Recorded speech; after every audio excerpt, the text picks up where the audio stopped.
masih kembali lagi bersama saya Samsul Ma'arif dalam Sudut Pandang Podcast.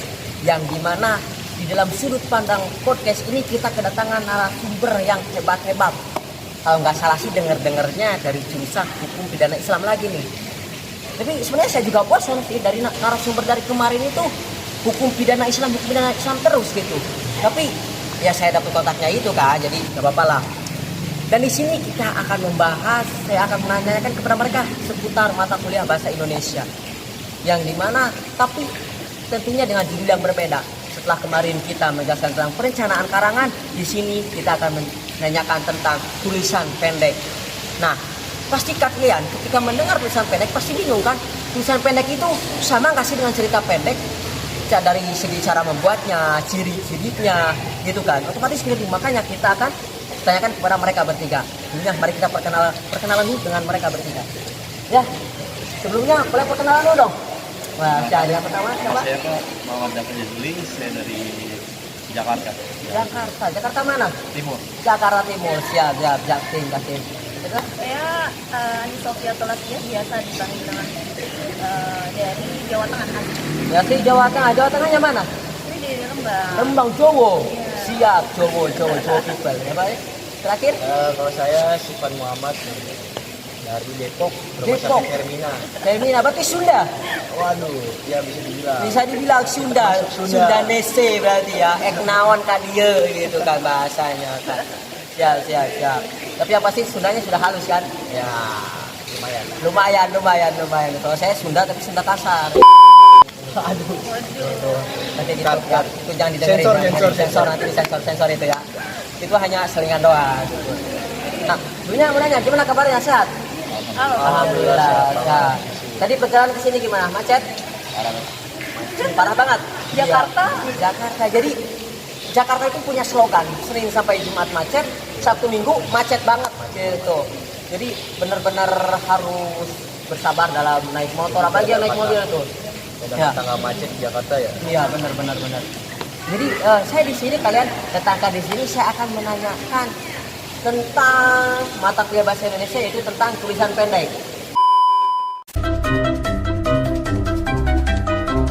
Berbicara tentang tulisan pendek, pastinya kita kan terngiang-ngiang tuh tulisan pendek itu sama nggak sih dengan cerita pendek gitu. Makanya kita akan tanyakan kepada tiga narasumber kita ini, sebenarnya cerita pendek sama tulisan pendek itu sama nggak sih? Ya, saya mau nanya nih, jadi cerita pendek sama tulisan pendek itu dari segi pembuatannya, dari segi ciri-cirinya itu sama nggak sih? Itu Beda. Jadi pengertian cerita pendek, tulisan pendek itu sendiri apa sih? Pengertian tulisan pendek itu ialah tulisan yang hanya satu atau beberapa halaman saja. Atau beberapa halaman aja. Berarti kalau cerita pendek itu ya tentang cerita, berarti kan. Ya. Kalau tulisan pendek itu emang ada macam-macam apa saja sih tulisan pendek itu? Jadi kan biasanya kan kalau cerita pendek itu kan ada kayak dongeng, puisi, cerita rakyat. Nah, di tulisan pendek ini sendiri apa aja sih gitu? Itu seperti kayak Esai. Ya,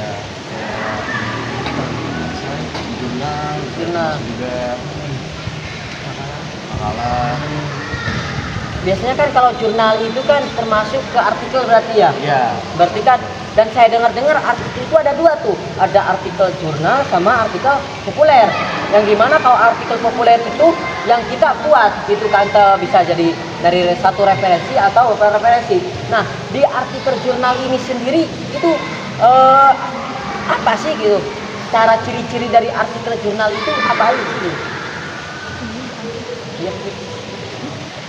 Ya, jadi kan biasanya kan kalau artikel populer itu kan ciri-cirinya ya intinya tidak boleh tidak boleh copy paste gitu atau gimana. Jadi di artikel jurnal ini tuh ada gak sih kayak minimal bahasa referensi atau dalam menentukan itu, pokoknya itu intinya jadi ciri-cirinya itu apa sih gitu?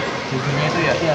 Cirinya itu dibagi menjadi 7. Jadi 7 apa ya? Yang pertama tuh harus memenuhi kaidah keilmuan. Menuju kaidah keilmuan. Yang kedua memiliki SSN. SSN. Yang ketiga memiliki terbitan versi online. Yang keempat itu dikelola secara profesional. Yang kelima itu bertujuan untuk menampung hasil penelitian dalam disiplin ilmu tertentu. Berarti tadi yang diterbitkan online berarti kita itu habis setelah membuat artikel jurnal bisa diterbitkan.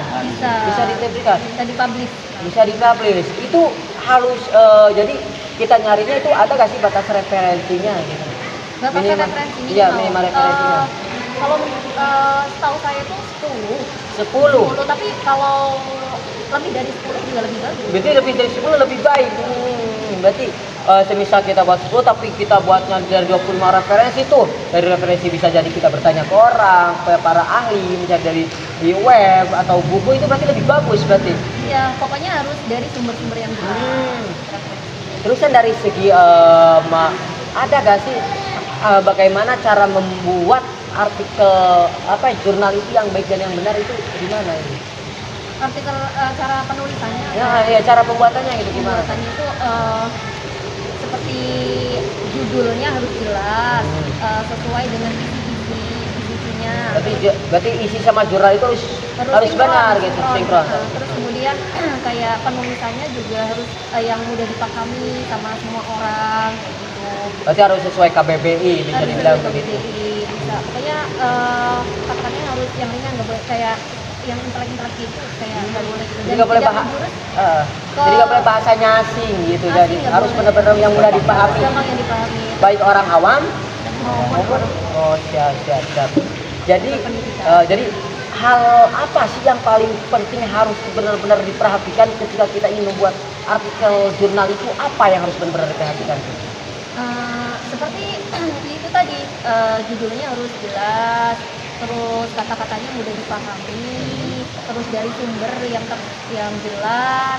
Sumber yang jelas itu contohnya seperti apa tuh? Di sumber yang jelas itu? Dari buku Atau dari koran, kayak gitu. Nah, dari web itu bisa, nggak bisa? Bisa. Contohnya ya dari web yang baik itu yang terpercaya itu kayak gimana tuh? Kayak Kompas atau Iya, seperti apa? Kompasiana, Kumparan, dari terus kemudian apa ya? Ini Mojok. Lalu ada gak sih web yang benar-benar kita itu ketika kita ingin mencari referensi jangan ke web ini? Itu ada gak sih? Itu ada gak sih? Contohnya kita mau mencari di web nih. Kan ada Kompas, ada CNN, ada iNews. Seperti tadi ada Kumparan, ada Kompasiananya. Ketika kita ingin mencari web itu ada gak sih nama web yang benar-benar ketika kita ini jangan mencari di sini? Gitu. Kalau biasanya itu kita sudah menyadari sendiri ya, web yang kira-kira itu terpercaya itu yang mana seperti itu. Jadi kita juga harus mempertimbangkan referensinya itu benar-benar yang banyak yang dipercaya. Jadi kan di dalam membuat artikel jurnal juga nih, saya pernah bikin makalah. Ketika bikin makalah itu kan ada footnote-nya tuh di bawah tuh.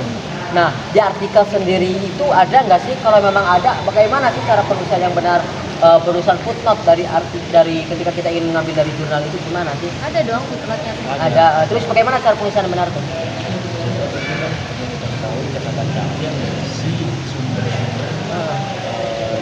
Dari referensi yang kita ambil. Pertama itu kita menyelesaikan dulu penulisan apa yang kita ambil dari referensi tersebut, kita ambil di situ. Berarti kita blok, kita tandain. Ya, kita tandakan, terus kita beri angka.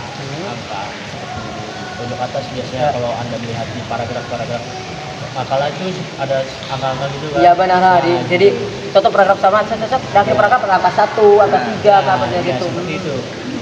Lalu juga contoh kan kalau di makalah itu kan ketika kita ingin membuatkan contoh ada namanya tuh contoh kita cari referensi dari buku.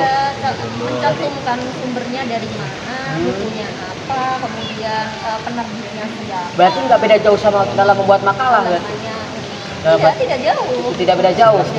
11-12 siap. Jadi berarti yang paling penting, benar-benar paling penting ketika kita ingin buat artikel jurnal ini berarti dari segi bahasanya harus sesuai KBBI. KBBI dan mudah dipahami. Saya hari minggu kemarin lah pernah tuh saya bikin sebuah artikel tentang apa tuh lupa Piala Dunia atau apa tuh. Tentang aturan-aturan Piala Dunia kan ada tuh. Ketika sekali Bapak ya. Ya biasa lah penggemar bola nih. Siap ingat Argentina juara tuh. Itu Portugal udah pulang tuh. Rindu apa? Rindu rumah gitu kan. Aduh, kan pernah pendukung Portugal. Aduh, Bang Dodo siu ya. Sayonara buat Bang Dodo aja. Ingat final nanti Prancis nih. Argentina pegang piala gitu kan. Jadi saya itu pernah tuh bikin, saya itu itu diterbitkan di Kumparan. Nah, setelah beberapa jam kemudian 2 jam atau 3 jam itu saya lihat lagi ternyata ditolak. Dan di komentarnya itu segi bahasanya sulit dipahami atau EYD tidak sesuai dengan KBBI. Berarti selain kita sudah menemukan tema, judul, isinya sudah pas dengan judul. Jadi benar-benar Ada yang paling penting verifikasinya. itu Iya. ini ya dari penulisannya juga kata-katanya. Ya, nah, Bapak tadi menyampaikan bahwa tadi sempat membuat artikel ya dan di-upload Di Kumparan. di Kumparan.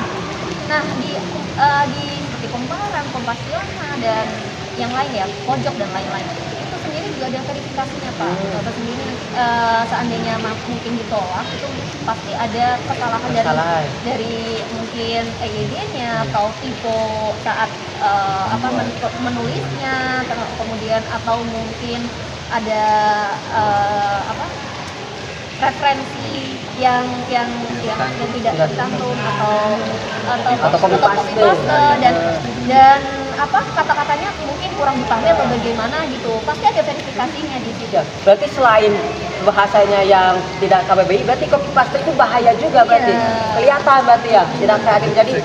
Jadi ketika kita baca jurnal atau buku, kita harus memasukkan ke artikel jurnal kita itu menggunakan bahasa kita sendiri. Bahasa kita sendiri yang mudah Benar-benar siap.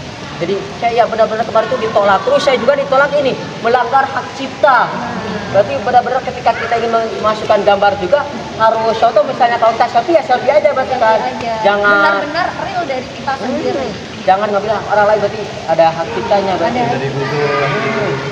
Jadi guys, jadi dalam artikel jurnal ini yang benar-benar harus kita perhatikan itu dalam segi penulisan bahasanya harus dengan KBBI dan yang mudah dipahami. Jadi bukan hanya kita menentukan ide pokok, menentukan judul, menentukan isi, tapi yang paling penting, hal yang paling penting itu kita bisa membuat itu sesuai dengan penulisan itu dengan KBBI dan yang mudah dipahami. Yang tentunya dari titik koma begitu ya, maksudnya dari titik koma harus jelas. Siap. Ya, jadi saya mau nanya nih, kayak ini pernah nggak bikin artikel gitu? Seperti saya ini pernah ditolak, dibuka atau gimana? Pernah nggak bikin artikel seperti itu? Mungkin dari Sivan sendiri pernah nggak? Saya pribadi Sudah sudah mencoba. mencoba diterbitkan di mana tuh? Terbitkan di Kumparan. Oh, sama berarti Kumparan ya. Sampai sekarang masih direvisi. Masih revisi. Terus ada berapa kali tuh, Bin? Ya paling banyak 5. 5 paling banyak. Oh, udah kau putus asa ke blogspot aja langsung diterima dijamin gitu. Ya, kalau boleh tahu tentang apa tuh? Tentang apa? Tentang saya cyber prostitution. Oh, hukum pidana Islam, benar-benar berarti tetap hukum berarti ya. Iya, Tapi Pipi pernah ini. Kalau saya sendiri sudah bikin artikelnya karena saya juga suka nulis dulu. Ya, suka nulis. Dulu. Kok sekarang? Sekarang karena banyak tugas. Oh, banyak tugas sih. Malah biasanya kalau lebih banyak tugas lebih suka menulis biasanya. Kopas. Oh, enggak, siap kopas. Enggak. Ya. Jangan ditiru ya. Ya, itu. Terus kemarin itu pengen sih menerbitkan di Kumparan. Karena kendala sinyal kemarin jadinya belum sampai sekarang. Oh, ternyata Jakarta bisa kendala sinyal juga ya? Saya iya. Bisa. Karena mungkin lebih pasnya kendala di kota mungkin ya. Kotanya sekarat kali ya. Atau mungkin wifi, pakai wifi gitu. Banyak populasinya kalau di kota tuh. Iya benar. Saya juga nih di kampus sih biasanya nih, ketika saya menggunakan data, contohnya di masjid tuh, kan masjid itu ada wifi-nya. Ketika saya menggunakan data emang benar-benar lemot. Jadi kayaknya beradu kekuatan dengan sinyal wifi itu. Iya. Jadi dapat sendiri pernah bikin? Alhamdulillah saya sudah pernah bikin dan diterima di Kompasiana. Terima di Kompasiana. Tentang apa tuh kalau boleh tahu? Saya tentang pelecehan seksual pada wanita. Oh, berarti hukum pidana lagi, tentang hukum lagi, kirain tentang kepulangan Portugal gitu bisa jadi ya kita gelap banget ya, bisa bikin panas tuh. Ya. Panas ya, hawanya panas gitu. Ini kan beneran ini di sini. jadi gerah kok ya gitu. Iya. Tadinya stiker jadi gerah gini ya. Udah yang penting mah positive thinking, Argentina piala tuh. Jadi ini kan materi bahasa Indonesia. Saya mau nanya nih, sebenarnya di matkul bahasa Indonesia ini termasuk mata kuliah yang paling yang kalian sukai atau menurut kalian membosankan atau malah sebaliknya yang paling benar-benar kalian sukai itu? Nggak terlalu membosankan juga sih. Tidak sih, kalau membosankan tidak ya. Masuk kelas yang disukai. Berarti termasuk matkul yang disukai. Kenapa tuh? Kenapa? Salah satunya dosennya mungkin ya. Dosennya kenapa? Dosennya Rawa. Murah senyum, mau senyum itu murah banget. Humorisnya gimana tuh humoris? Biasanya jarang-jarang kan kita ketika di kuliah itu ada dosen yang humoris. Biasanya kan bener-bener bikin tegang, bikin bener-bener killer. Jadi ketika udah masuk melihat apa yang mendengar jejak kakinya, pluk itu aja udah. Hawa udah itu gitu kan. Itu jangan itu privasi aja ya. Mungkin di setiap kelas, setiap matkul kuliah, di setiap jurusan prodi itu ada pasti gitu. Lalu di bahasa Indonesia ini bila Anda bilang itu humorisnya itu seperti gimana? Bisa dicontohkan? Jadi ada suatu kejadian. Di mana? Teman saya seorang mahasiswa yang sama sekelas dengan saya. Satu kelas. Ya, karena di situ jamnya sedang jam matkul bahasa Indonesia. Ya. Teman saya menanyakan nih ke dosennya, posisi di mana Pak? Masuk tidak gitu kan. Kata bapaknya, dijawab baik sayap kanan bisa, sayap kanan bisa, baik kanan bisa. Malah jawabnya seperti itu. Iya. Oh, yang dimasukkan pertanyaan itu bapaknya posisi di mana, mau masuk kelas atau tidak. Jadi mata kuliah itu offline atau online. Malah dijawab posisi kanan bisa, baik kanan bisa. Siap. Ya mungkin itu salah satu karena bahasa Indonesia ini juga siang kan. Iya benar. Agak ngantuk juga kan. Benar. Apalagi agak ada inilah, agak selingan biar gak ngantuk. Iya benar pasti gak ngantuk soalnya udah badan lemas, stamina bisa dibilang sisa-sisa lah gitu kan. Benar. Jadi benar-benar humoris itu kan. Dari segi tugas gimana tuh? Dari segi bahasa Indonesia enak, bikin pusing atau gimana? Dari segi tugas? Dibilang enak sih enggak, dibilang enggak enak sih enggak juga. Enggak juga berarti standar. Namun ada nggak tugas yang benar-benar tugas itu bikin kalian pusing gitu? Gimana tuh? Ada nggak? Ada sih pasti. Ada. Manusiawi ya itu. Manusiawi, siap. Yang pasti.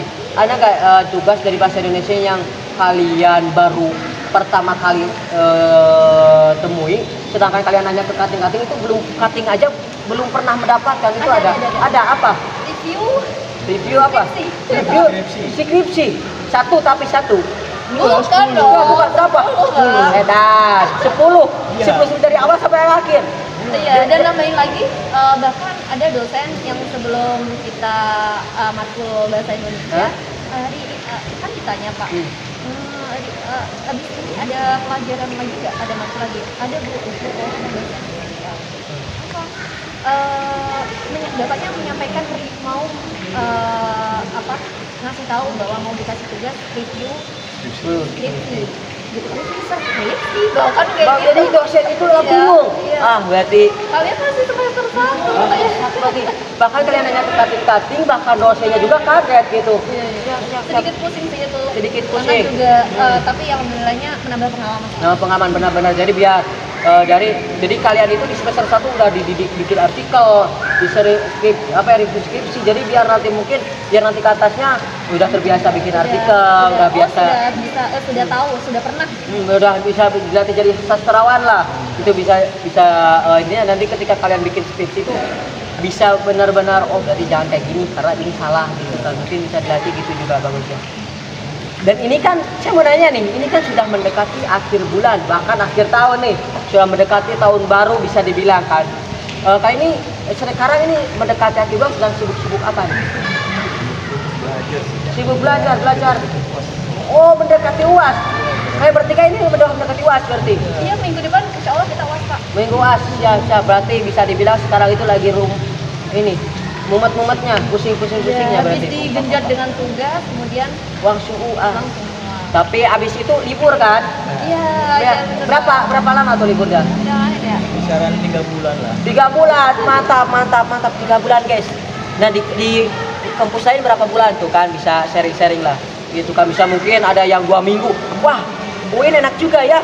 Dari saya cuma 2 minggu di situ lama gitu kan. Bahkan di saya contohnya ini kuliah di tempat kampus saya liburnya nanti awal Januari atau gimana kok ini UIN udah di luar. Kemarin Gitu. karena teman saya banyak yang Di kampus lain berarti. itu juga UIN ternyata lama juga ya, sampai 2 bulan. Sampai 2 bulan. Dia saja iya, bahkan teman saya itu kan ada yang di depan UIN gitu ya. Nah itu kemarin cerita itu kalau liburnya itu pertengahan Januari. Pertengahan Januari, berarti libur awal Januari atau Desember akhir lah. Desember akhir masuk pertengahan Januari. Berarti cuma berapa minggu doang ya, berarti bisa kisaran 2 minggu berarti, benar-benar berarti liburan juga mau kemana gitu kan, paling di rumah cuma nyobain makanan mama doang berarti kan. Dari dapat sendiri mau kemana liburan selama 3 bulan nih? Belum ada ini liburan berliburan, lebih Tapi- fokus untuk Oh tuh mencari, jadi libur itu mencari uang gitu, siap. Cuan, siapa jual cuan. Siap, jadi selama 3 bulan benar-benar berarti ada yang mau ke gunung, ada yang mau pulang, ada yang cari kerja, siap. Mungkin itu saja. Terima kasih atas kehadirannya para narasumber yang hebat nih dari Dapa TV dan Sivan dan dari Depok People. Ya, Terima kasih juga ya Bapak Ya, siap. kesempatannya untuk kami. Ya, kita sharing-sharing aja, kita saling berbagi pengalaman dan mungkin dari bisa diaplikasikan juga kan dari mata kuliah bahasa Indonesia yang kalian dapatkan. Jadi kesimpulannya dari ketika kita akan membuat artikel jurnal itu jangan hanya fokus kepada judul, kepada isi. Ketika isi sudah sesuai dengan judul, sudah sesuai dengan tema, namun kebahasaannya tidak sesuai dengan EYD, tidak sesuai dengan KBBI, itu juga mempengaruhi ketika kita akan diterbitkan di web gitu kan. Jadi benar-benar yang paling penting itu segi bahasanya harus sesuai dengan EYD dan KBBI. Jadi mungkin itu saja, kurang lebihnya dari kami itu saja mungkin ya dari menambahkan lagi jangan walaupun ditolak dengan pukaran atau pojok atau ya dan lain-lain, jangan putus asa. jangan putus aja, Jadi, harus tetap semangat Semangat. dan jangan takut mencoba lagi. Ya benar. Jadi yang paling utama itu yakin berarti ya, yakin pakai kop, yakin gitu kan. Yang penting pede. Yang penting pede, benar. Ya bisa dibilang untuk belajar lah gitu kan. Belajar dari kesalahan untuk memperbaiki gitu. Ya mungkin itu saja dari kami. Kurang lebihnya mohon maaf jika ada yang kurang atau dari kata-kata yang salah atau dari cara penyampaiannya mungkin kurang tepat, kurang pas, itu bisa di kolom komentar nanti kami bisa disampaikan biar nanti kita bisa koreksi untuk kedepannya gitu. Bisa menjadi bahan koreksi. Ya biar koreksian mereka. Mungkin itu saja dari kami undur diri. Saya Samsul Marif. Saya Dava. Saya Anissa Tiasalasdia. Saya Sivan Muhammad. Kami berempat undur diri dari Sudut Pandang Podcast mata kuliah bahasa Indonesia artikel jurnal. Kami undur diri. Wassalamualaikum warahmatullahi wabarakatuh. Salam warahmatullahi wabarakatuh,